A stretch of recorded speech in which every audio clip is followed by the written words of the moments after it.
And perfect. I'm going to turn my video on to say hello to you all. I apologize I didn't have that on earlier. And here's our welcoming slide. My name is Megan Cadell again. I'm the Deputy Director at CFILC. And my photos on this slide here, I'm a white woman with my hair pulled back in a ponytail and my red and green parrot Dewey's on my shoulder. And I'm going to go ahead and ask our other presenters to come on and join us. Good morning, Joe. Could you introduce yourself? Yeah, my name is Joseph Stanley. I'm a white male with wearing a hoodie and probably a way too big cheesy smile on my face. Great. We're happy to have you. And good morning, Concepcion. Good morning, everyone. My name is Concepcion Schweigman. I am the Information and Assistance Coordinator. On that picture, female with black long hair and big smile. Great, and we're really happy to have you guys here with us today. Next slide, please. I want to give you a little background on our organization. So the Digital Access Project is a program of the California Foundation for Independent Living Centers. And CFILC is a statewide disability organization, and we administer programs and serve as a membership association that connects California's independent living network. The mission of CFILC is to increase access and equal opportunity for people with disabilities by building the capacity of the independent living centers throughout the state. One of the ways that we do this is through our programs. Next slide, please. And one of our programs that we are presenting with today in partnership for Digital Access Project is Ability Tools. And Ability Tools is the California State Assistive Technology Program. And through that program, we provide a variety of free services for Californians with disabilities of all ages. And those services include an assistive technology exchange where folks can check out different assistive technology devices through our device lending and demonstration centers across the street to try out for short-term loans to see if they'll fit your need. We also have a financial loan program where folks can take out a loan to fund assistive technology. We provide information and referral across the state in regards to assistive technology services. We partner with organizations across the state for reuse of assistive technology devices. And in pre-COVID times, and during COVID, we're online. In pre-COVID, we meet in person to provide a variety of training and technical assistance webinars on assistive technology. Next slide, please. I also want to go ahead and give you guys a background of the Digital Access Project, which is what we're presenting on today. The Digital Access Project, which we call DAP, you might hear us say DAP throughout today's presentation, is primarily funded by the California Emerging Technologies Fund. And our goal is to close the digital divide across the state for people with disabilities, seniors, veterans, and families. While we at CFILC primarily work with folks who have disabilities, we will support anyone who needs assistance in subscribing to affordable internet through our Digital Access Project. And our goal, as I mentioned, is to help close the digital divide. And when we say digital divide, we're referring to the gap between those who can benefit from the services of the digital age being connected to the internet and broadband, and the gap that folks who don't have that same access experience. The COVID-19 pandemic has highlighted the need for affordable internet access for all. Since we launched the Digital Access Project in 2014, one of our priorities has been advocating for internet to be a utility, similar to water, gas, and electricity. Access to the internet can no longer be seen as a luxury for only those who can afford it.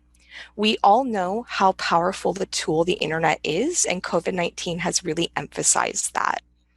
We can use the internet to visit doctors online for telehealth appointments, connect with friends over Zoom or another video platform, apply for jobs, attend school, and catch up on our favorite shows for entertainment.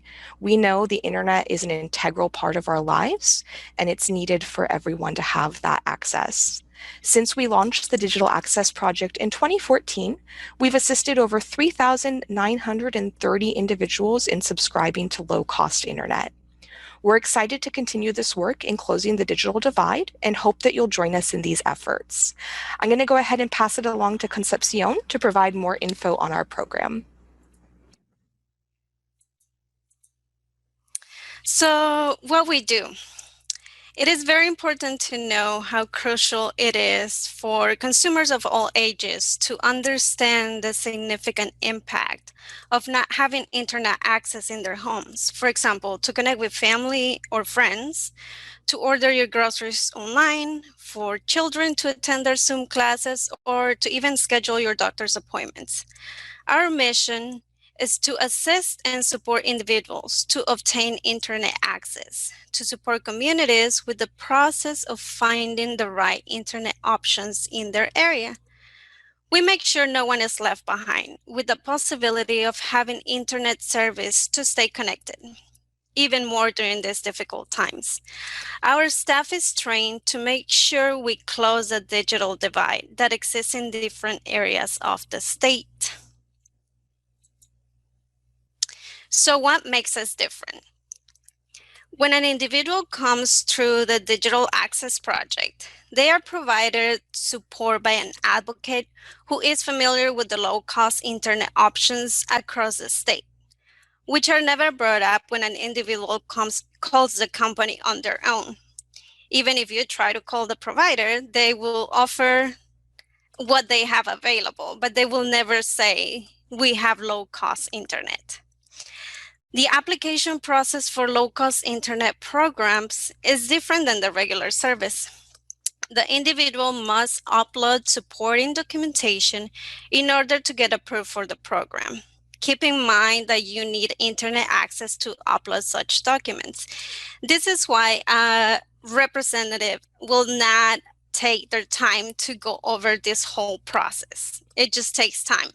But we're here to help you do that. At CFILC, Digital Access Project staff will work to get the best low-cost internet offer available in the applicant's geographic area. However, we do want to make sure that there is an understanding of California internet infrastructure. There are areas of the state where internet services can be spotty. The California Public Utilities Commission has created this interactive map that I will briefly show you to promote the broadband services across the state. I'm going to just quickly demonstrate how, and can you please, Megan, tell me if you guys are able to see the map? Yes, Conchi, this is Megan. Okay, We can see the map.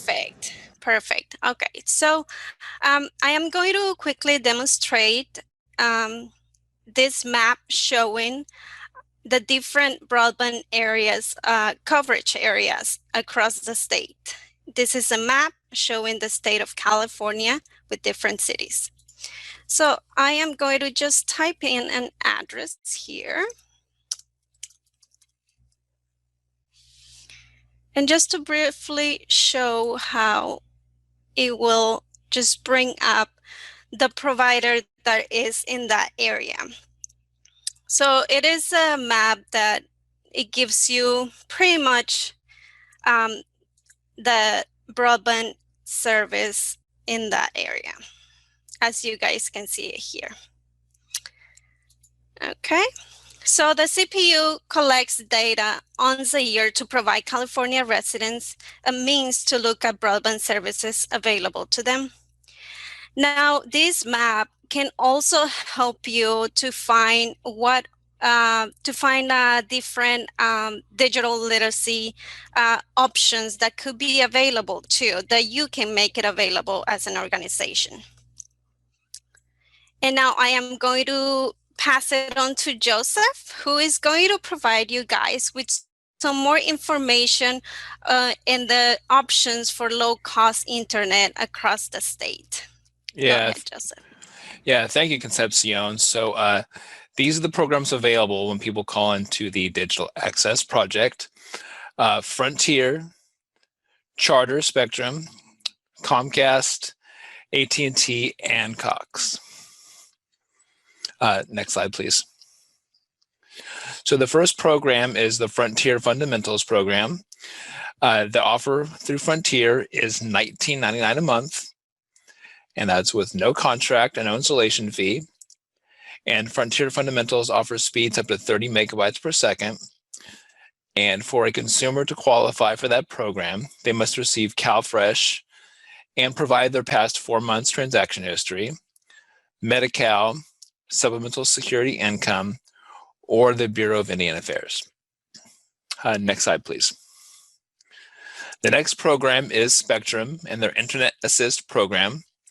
That is $17.99 a month with no contract and no data caps. And the Internet Assist program offers speeds up to 30 megabytes per second. And this offer is only for new customers. And for a consumer to qualify for this program, they must have a child on the National School Lunch Program or on the Community Eligibility Provision Program, or receive Supplemental Security Income and be over 65 years old. Next slide, please. And then we have the Comcast Internet Essentials Program. This offer is $9.95 a month, plus Comcast is giving consumers the first 2 months for free because of the current pandemic.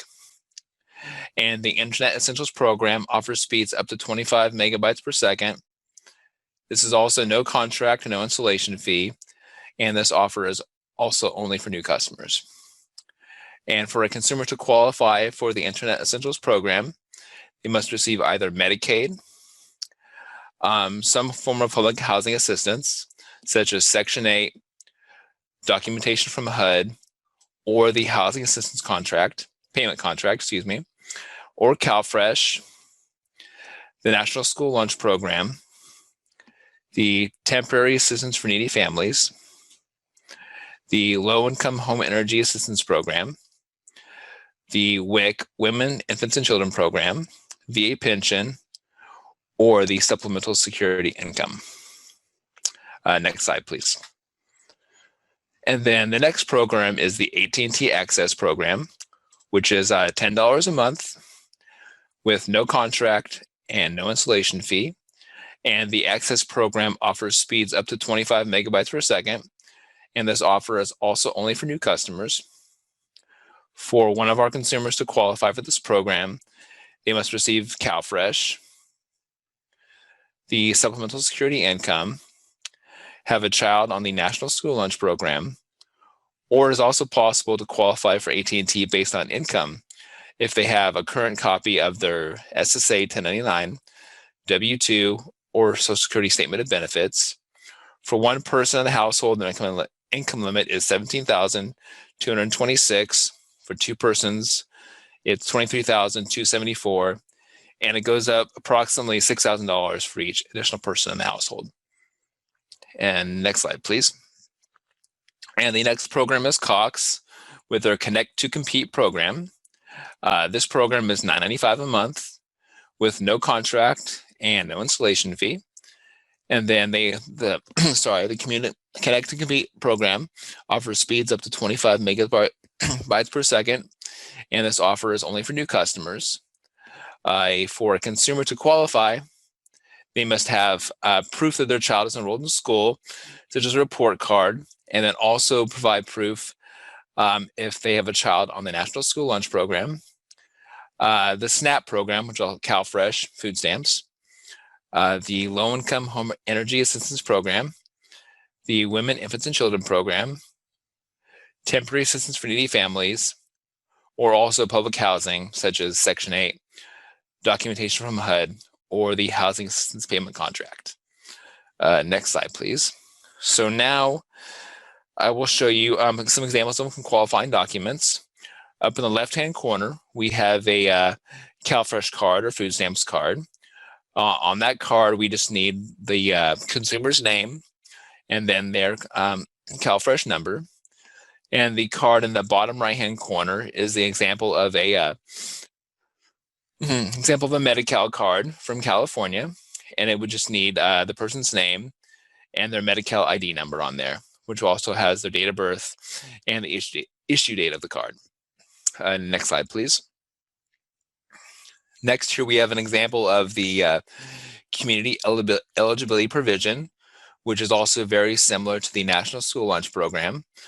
Typically, this letter will have the name of the school and the name of the parent or child, and then the school year and the name of the school the child is attending. And next slide, please. And then next, we have an example of the SSA 1099 form. So what a consumer can use to qualify for a program that accepts based on income. It will have the name of the person and then the amount they have received, also with their social security number, and typically the address also on there. And yes, and the next slide is a picture of the supplemental security income, the SSI. This will have the name of the person and their account number with the government, and I believe the current date on there as well. And then now I will pass it back to Concepcion. Great, thank you, Joseph. So we just want to make sure that you guys know we advocate for everybody. The Digital Access Project aims to provide all the necessary tools to advocate for independency. These are some of the services that we provide. We help consumers to find refurbished computers by connecting consumers with partners who offer low-cost computers or laptops. We also connect consumers with their local independent living center, or ILC, whether they're looking for assistive technology or support services within their area. We refer consumers to digital literacy training centers as well. For example, connecting them with their local community center or advocate, or local library. We work with our funder and partners to advocate for Internet for all. We're always working to close the digital divide by connecting people with disabilities and older adults to low-cost Internet. So how do you connect with us? Our goal is to always be accessible to everyone. And by saying this, there are 4 different ways that a consumer can communicate with us. They can communicate with us by taking our pre-qualification survey, which I will briefly show you how we make it easy for consumers to contact us. So you pretty much go to our website, www.digitalaccessproject.org, and you go ahead and click Take the Survey. And then the next screen, it will take you to question number 1. Do you already have internet service access in your home? So you go ahead and click yes or no.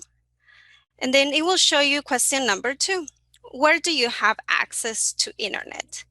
It can be school, work, family or friend's house, or cell phone, or other. Question number 3. Does anyone in your household have a learning, walking, speaking, vision, hearing, or mental health challenge? So we select, and then it will show you question number 4. Please complete your personal information below. So you will go ahead and type in your name. And then if you don't have an email address, that is okay. And then you will provide your phone number.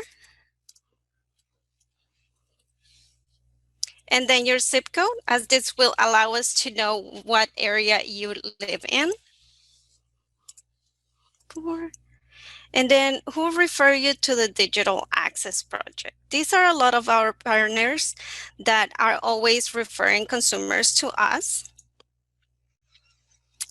And then it will ask you if you are already a Lifeline customer. And I'm going to go ahead and click yes. And then what is your preferred language? We try to make it accessible for everyone. So any language, a language won't be a barrier for us to be able to help a consumer. So I will go ahead and type in Spanish. And then you go click and submit survey.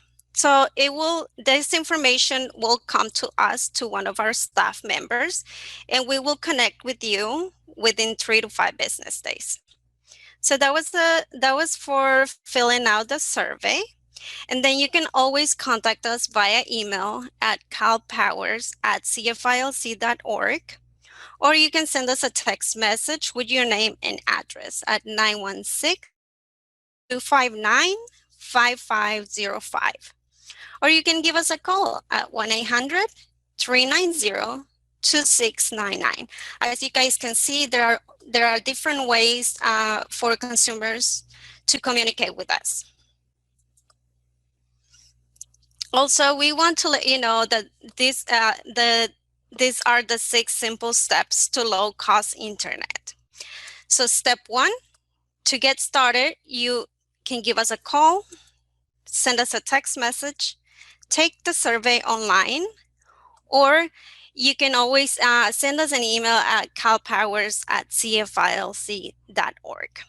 Step 2, DAP staff will connect with you to review your qualifications and go over what low-cost internet offers are available in your area where you live, depending on what state benefit you are receiving and what providers have service availability to your address.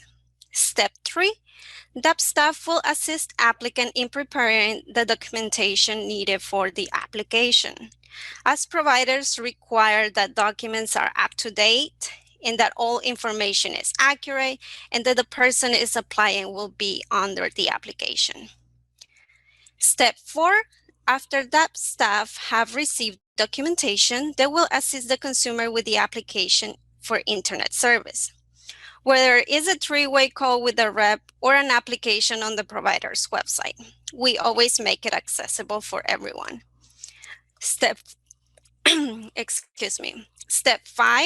once the application has been submitted, DAP staff will provide a confirmation number to the consumer. This is important as a lot of the providers, they require that you call a specific line to order the service, to place the order, or to schedule the appointment of installation. Now, keep in mind that during these times and with COVID, a lot of the providers are just sending the equipment to the consumers with easy to install instructions. But the provider will also let you know. Also, there are providers that are offering in-store pickup where you will just go to the store and pick up the equipment, so you can easily install it yourself. Step 5, DAP staff will follow up with the applicant to get a copy of the first month bill in order to document that enrollment occurred. This is a grant report requirement for DAP. And this will also allow us to keep helping consumers. Remember, our main goal is to keep everyone connected to the internet, as important as it is during these days. Let's decrease the digital divide together. When you speak to consumers or conduct an intake, ask them if they currently have internet at home, not in their cell phone. If they do not have internet and are interested, you can briefly share with them about the low-cost internet options and refer them to the Digital Access Project for enrollment support. When you're doing outreach presentation, you can also include low-cost internet information as part of our outreach and marketing information. When talking to consumers, help them understand why internet in their home is so important and how it can create a positive impact in their daily lives. We can let you know if a consumer you refer to DAP signs up for low-cost internet.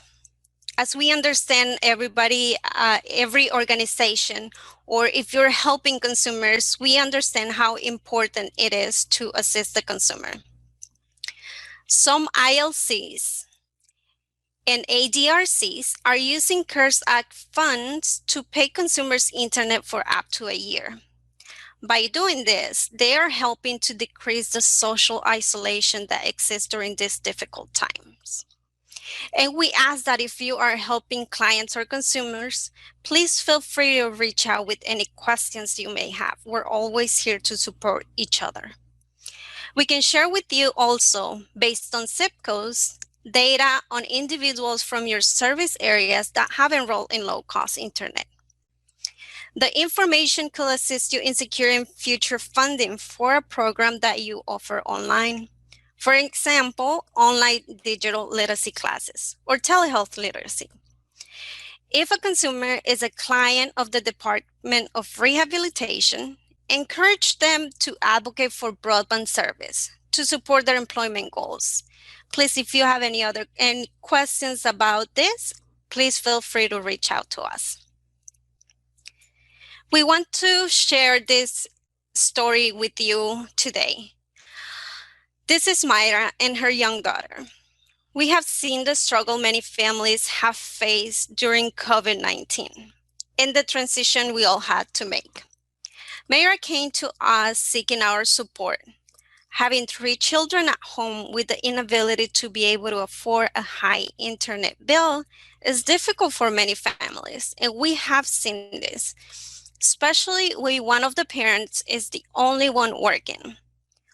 Myra was able to share her difficult story with us. Digital Access Project staff is trained to provide support to all individuals. Myra was not able to keep paying for her bill, and quickly we were able to help her sign up for the provider offering low-cost internet to her area. Also, Myra was very happy that she was also able to qualify for Chromebook for her daughter. As you all know, having a lot of children and at home in assisting Zoom classes, it's difficult sometimes for the parents to be able to also afford another computer. I'm going to pass it on to Megan. Thank you, guys. Great, thank you, Conchi. And we're going to go ahead and move into our Q&A, and we also have some frequently asked questions prepared for you that we see so many times in this program that didn't quite fit on any of these slides. So if you do have questions, please feel free to send them to us in the Q&A, or if you're watching on Facebook, go ahead and comment there as well. I'm going to go with our first question here from Lynn. She says, hi, and this one I'm going to ask you to answer, Joe. She says, regarding qualification slides, is it one of the qualifications or do you need all of them? For example, would a low-income adult who does not have kids in school or on a lunch program qualify? Yes, so they would only need one of the programs to qualify. For example, if a low-income adult received, the CalFresh or the food stamps or the SSI, the Supplemental Security Income, they would only need one of those to qualify. They wouldn't need more than one. Thank you. And to follow up on that, Joe, I believe there's one of the providers that requires 2 eligibilities, and that's Cox. Could you remind us what Cox's 2 requirements are? Yes, I apologize, forgot about that. Cox does require proof that a child is in school.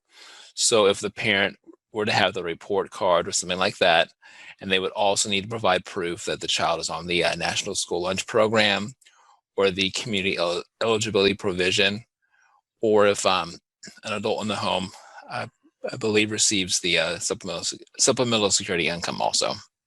Thank you. So Cox is the only offer in the state right now that requires you to have a child on the lunch program.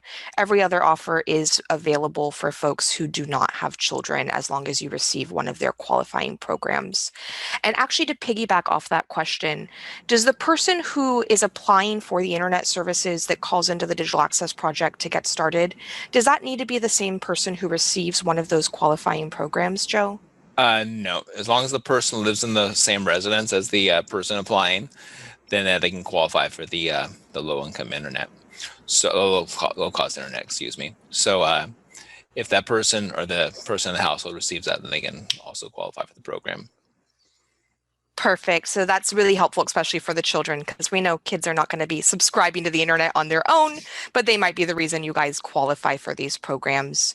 Our next question here is from Vanessa, and she wants to know, are clients subject to month-to-month services or required to sign for a contract? Conchi, could you tell us about that? They are not required to sign up for a contract. In fact, all these programs for low-cost internet, there is no contract or installation fee, so the consumer will be paying just a month-to-month service. And just keep in mind that also there is one provider who is Comcast. They are offering first 2 months of service for free for consumers who qualify. So it is a month-to-month to answer your question. Thank you. And we have a question down here from, let's see, let me scroll down, from Carlos. He wants to know, is the internet speed offered in these low income plans have enough bandwidth or speed to operate multiple devices? Yes. If say we have had consumers, for example, the story of Mayra, we were able to sign her up with, she has 3 children at home and they all attend school every single day. So the speed, it is a good speed. We haven't had any consumers with complaints. We're happy about that. And the speed, it is enough for that. One of the things that the speed may not be sufficient for is if you're someone who's doing a lot of online video gaming. And by that, we don't mean playing card games or those slot machine poker. We mean people doing streaming with friends to the internet and then chatting with their friends while they play. That may not be, this service may not be fast enough to support that.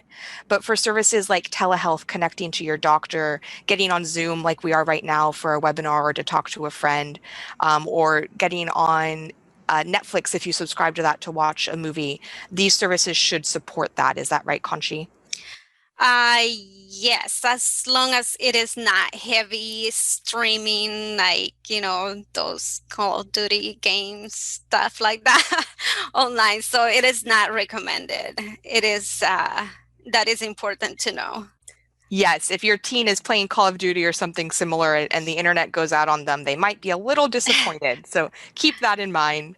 Our next question here is from Sydney, and she wants to know a reference to the Internet Essentials from Comcast. Is it best to apply for that online or over the phone? And do they have a way to tell if you receive subsidized housing by your address? So this is why we recommend consumers to connect with us first, as we try to do it. We want to avoid, that whole timing for the provider to connect with the consumer. Just keep in mind that if there's an error in the application at the time that you submitted, chances are it's going to take about 2 weeks, or it takes longer. We have had so many consumers that they had already applied, and they made mistakes submitting the application. And now they're stuck in there with that time. And we understand that you need the internet, that it's needed. So we definitely recommend that you connect with us. We will help you as much as we can to submit that application with the accurate documents, with the right documents, because you have to submit full pages. You have to make sure that all the selections on the application will match to the document that you're providing. In some cases, you are approved right away, and they just give you a time or a day to come and pick up the equipment. However, sometimes consumers will just decide, oh, I'll just go do it myself. That sounds easy. And then they'll come back to us. I couldn't submit it. So we definitely encourage you to just connect with us. We're more than happy to help you submit that application for you. That way we avoid any time for you to stay longer time without the internet service.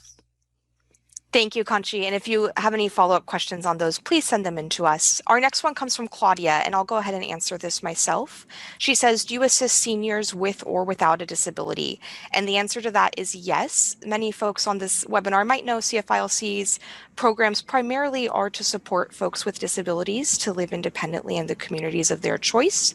But through the Digital Access Project, we will assist anyone who needs support subscribing to these services. So that could be seniors with or without a disability, people with disabilities across the lifespan, low-income families, veterans, anyone who needs assistance subscribing to these services, we are here to support them. Our next question here comes from Daniel, and he wants to know, how do individuals take advantage of the digital literacy training? Conchi, could you tell us a little about that?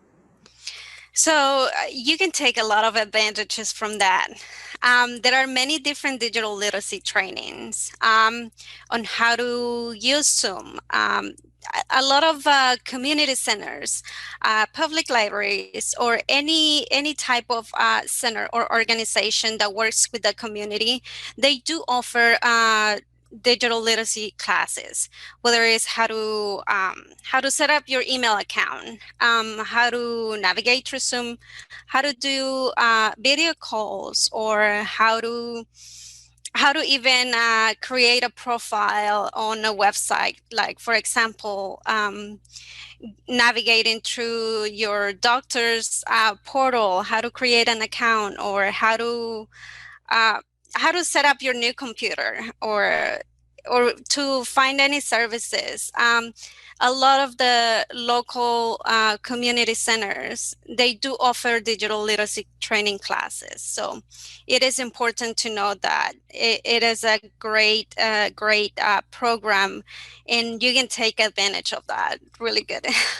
If I answer your question, please let me know. This is Megan. I will add to that. We know in COVID that a lot of folks are not going out into the community right now to attend these kinds of trainings. So there are also a ton of trainings being offered online.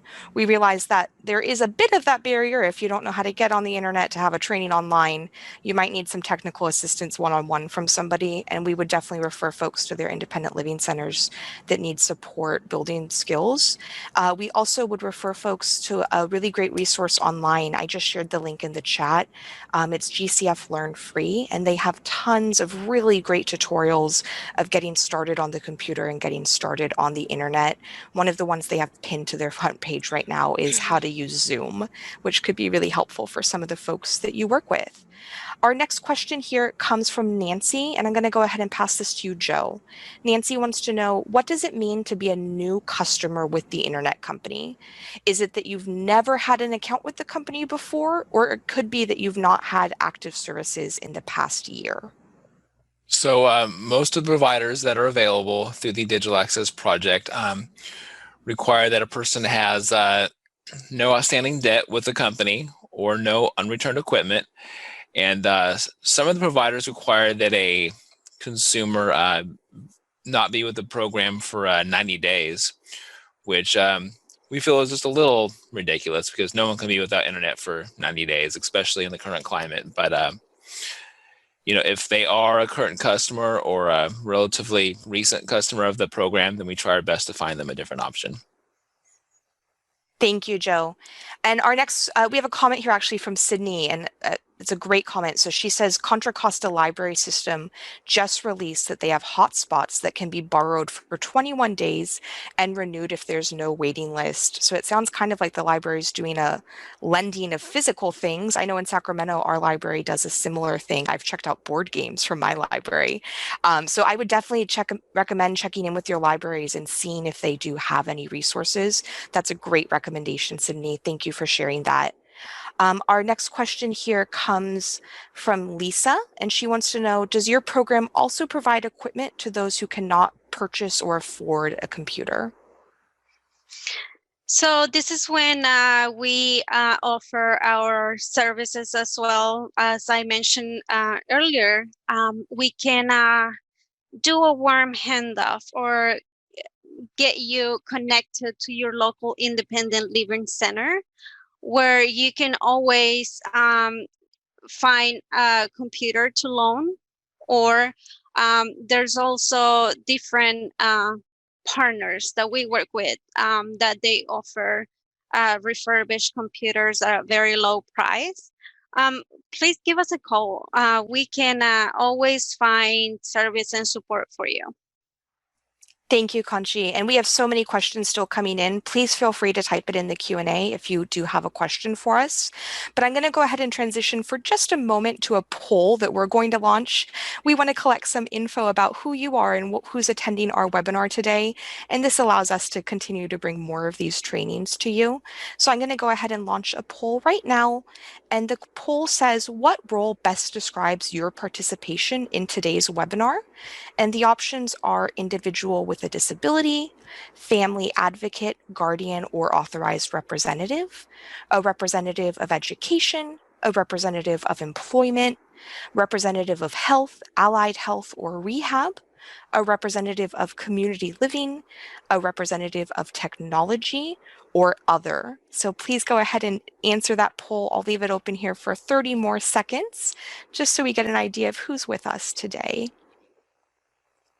And the question again is, what role best describes your participation in today's webinar? We realize you might fit into multiple categories, but we want to know what you're here for today representing. So let's go ahead and leave it open for 10 more seconds. Perfect. We have most of the answers in. Thank you so much, everyone, for taking that poll. And let me our second one here. Our second poll, we would like to know where you're from. And this one is really quick. There are just 2 answers here, metro or non-metro. So are you in a metro area? Lots of folks live near you, or a non-metro area? You're a bit more spread out from your neighbors. And you guys are answering this one super quick, so thank you. It's really fun to see answers flying in. And I don't think this will come as a shock to many of you, but about 80% of you on this call are in a metro area and 20% are non-metro. I'm going to go ahead and end that poll. Thank you, everyone, for taking that, and go back to our questions. So I just want to specify, I'm sorry, we got this question. The next one is from Sydney. She says, if you are a cable TV subscriber with Comcast, would you be considered a new customer if you want to get their Internet Essentials program? I can answer that one. So unfortunately, if you already have service with Comcast and it's internet service, they will not consider you as a new consumer. And, you know, this is something that we're always advocating for with our partners, to just give the chance to everyone to apply, even if they are a new consumer. So we're always working to advocate for that, and it will not consider you as a new consumer if you sign up for low-cost internet and you already had their service. And Concepcion, just to be clear, if somebody only had cable with Comcast, not internet, would they be considered a new consumer if they signed up for the internet? Okay, if you already have cable, but no internet service, you are considered as a new consumer because you do not have the internet service. Perfect. And actually, to piggyback on that, Joe, does DAP offer other services like cable or phone, or is it just broadband internet that we're connecting folks to? So no, we only offer service for a broadband internet service. However, if a consumer has questions about a different service, such as cable television or phone service, we refer them to Lifeline. And Lifeline is that phone that folks can receive, and you can have it as a landline discount or a cell phone that we'll refer folks to. Our next question here wants to know about the internet installation in COVID times. I think you mentioned this briefly, Conchi, but how are the majority of the internet providers handling service installation with COVID-19? So the majority, they are sending it by mail. They are mailing the equipment to the consumer's address. Now, keep in mind that a lot of the providers, they are being cautious with just to avoid that contact. So a lot of them, they are offering to mail the equipment, or and just so you know, that the instructions are so very easy. We have helped consumers, and we have guided them through, you know, reading the instructions and understanding. But they are offering to mail the equipment. I know for a fact that Comcast, they are referring the consumers to their local store, their closest store. So you're able to just call in, provide your application number, your ID number that from the application as soon as it has been submitted. And they will reserve the equipment, have it ready for you, and you will just go in and pick it up. So that is what they're doing so far right now. I know that AT&T, they are also doing in-home installations, but they are keeping, they're trying to reduce that to avoid the contact. But they are giving options to the consumers to what they prefer. Thank you, Conchi. Mm-hmm. And we have a question here. Vanessa wants to know if the slides will be available after today's webinar. And the answer is yes. We will have this available on abilitytools.org, the archive of today's webinar, along with the PowerPoint slides within about 2 weeks. So go ahead and check out abilitytools.org, and you can see all of our other archived trainings there as well. Our next question or comment comes from Carlos. He says, it seems like California and CFILC are proactive on getting affordable internet. Are there efforts, organizations, or movements outside of California that help people with low income applications? So you are right, Carlos. We are very active here in California. And we have partnered with organizations across the country doing similar work.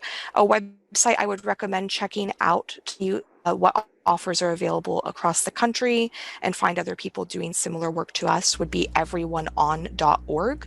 And I'll go ahead and share that in the chat in just a minute. You can type in your zip code and find providers available near you by using everyoneon.org. Let's see, our next question here is for Conchi. I'm sorry, actually it's for Joe. Will the price of these offers change after the first year? Is it just an introductory price for the folks signing up?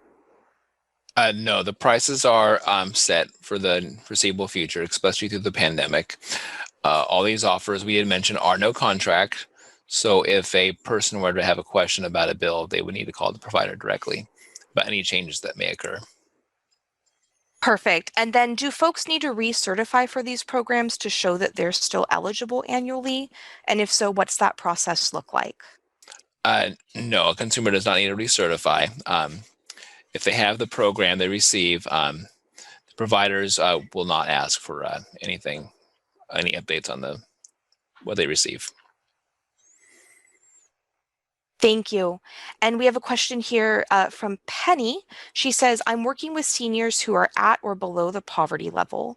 Many of their physicians would like them to have the ability to use Zoom. However, the seniors are very reluctant to leave their homes and have been canceling medical appointments. Would your program benefit these seniors in both acquiring the internet and sometimes purchasing or providing a tablet or laptop? Conchi, could you answer to that? So, of course, we can always provide that support. Please just keep in mind that also your organization, you guys can also make use of the CARES fund to provide and be able to, you can always offer to pay for the consumer's internet service. And also we can help you find partners who can purchase those computers for you, for the consumers, for your clients. If I answer your question. Thank you, Conchi. And would you mind going back to that slide a little before that has the 4 ways for folks to contact us? We'll go ahead and leave that up if people need to write that down. Okay, we have a question from Evelyn who wants to know, are there free services available? Do you guys know about any free services, Joe or Conchi?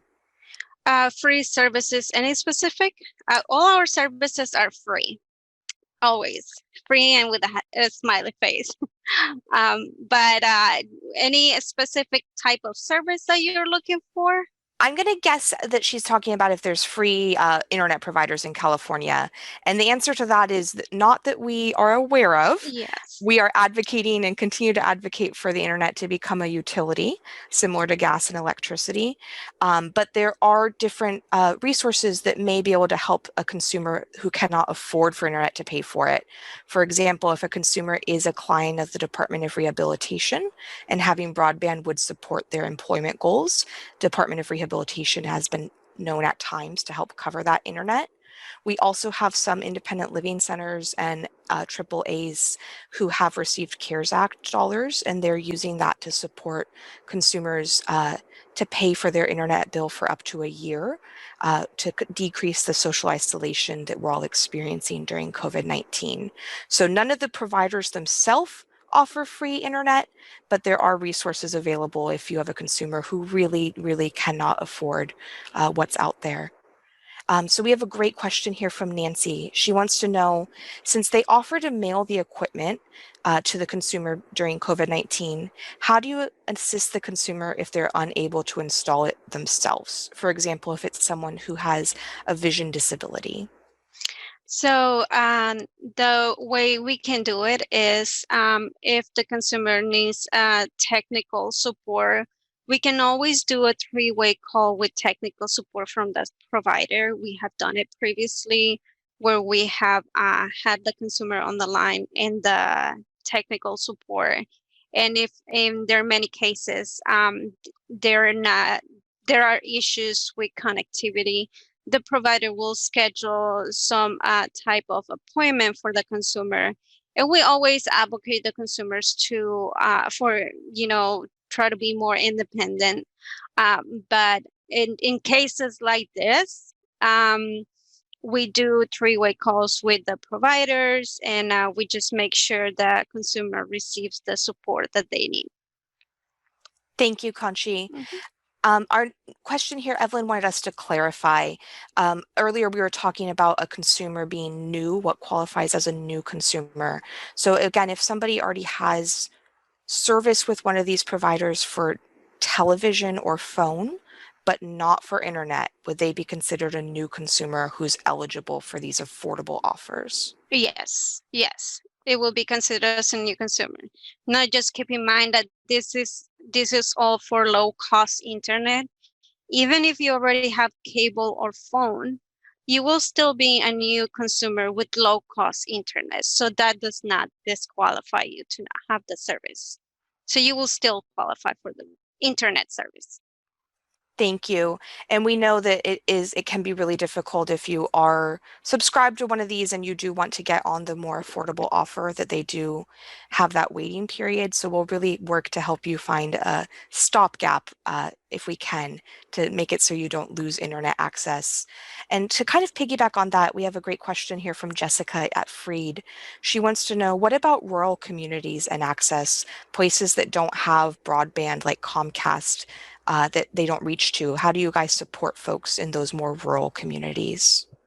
So in cases like that, and we have had consumers where there is no service availability. However, what we do is we refer the consumers to one of our partners, or we work together to see what options for maybe the consumer getting a hotspot, or maybe they will qualify for a hotspot. So we refer them to our partners and that way we're helping that consumer to still have access to internet. Thank you, Concepcion. And the link we shared earlier from the CPUC, that broadband map, you can pull that up to really see what the coverage looks like. And you'll notice there are large chunks of the state where there really isn't coverage. And that's a lot of the advocacy we need to continue to do. And we hope that you guys will join us in that. Our next question here, and we have about 5 minutes left, is from Vanessa. And she wants to know, are you involved with the clients or consumers through the entire process of subscribing the internet until they receive the service? Yes, we are.